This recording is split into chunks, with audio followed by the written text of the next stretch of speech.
Depuis le 14 février dernier, le secrétaire du Saint-Siège séjourne au Burkina Faso, prévu quitter la terre des hommes intègres ce mardi même.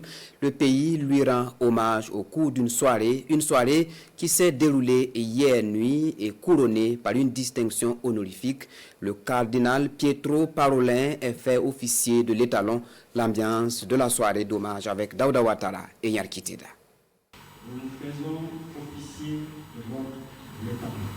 Le cardinal Pietro Parolin quitte Ouagadougou certes, mais porte le Burkina Faso aujourd'hui, demain et pour toujours. Le numéro 2 du Vatican est désormais officier de l'étalon et c'est le chef de la diplomatie burkinabé qui lui porte la médaille. Le premier sentiment, c'est la surprise, parce que je ne savais pas ça. C'était une chose qui m'est arrivée comme ça. C'est un signe d'amitié. C'est un signe d'amitié. Alors, et c'est un appel à consolider cette amitié. Cette distinction est une décision du président du Faso, une décision en reconnaissance des relations d'amitié entre les deux États, le Burkina Faso et le Saint-Siège.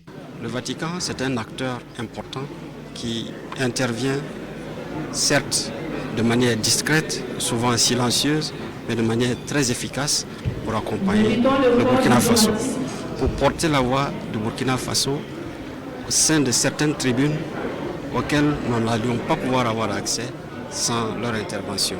Et depuis 1973, date de l'établissement des relations entre les deux États, les relations sont au beau fixe.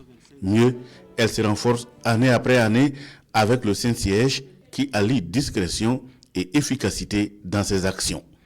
Le clergé a joué un important rôle et continue toujours de jouer un important rôle. Et ce rôle est d'autant plus pertinent qu'aujourd'hui nous traversons une situation assez difficile et qui nécessite la mobilisation de toutes les énergies. Et donc nous sommes là aujourd'hui pour témoigner cette reconnaissance, pour témoigner notre amitié, pour tout ce que le clergé a fait pour le Burkina Faso. Le Burkina Faso perçoit cette visite comme un soutien de taille et le pays peut effectivement compter sur le Vatican. Le secrétaire d'État du Saint-Siège rassure, le Burkina n'est pas et ne sera pas seul dans la tempête. Il me plaît de signifier ici aux plus hautes autorités du Burkina Faso la reconnaissance du Saint-Siège pour la bonne collaboration et la dynamique d'ouverture remarquable visant à intensifier notre partenariat commun en faveur de tous les fils et filles de ce beau pays.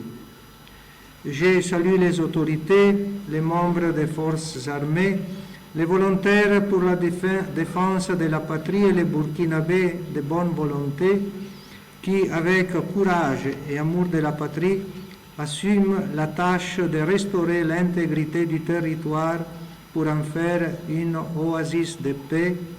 Plaise à Dieu qu'il en soit ainsi. Et c'est toute l'amitié qui est magnifiée au cours de cette soirée. Une soirée d'hommage à lui dédiée avec à ses côtés les archevêques, les évêques de la conférence épiscopale Burkina-Niger, mais également le gouvernement, des personnalités et le corps diplomatique accrédité au Burkina Faso. Venez lui dire au revoir.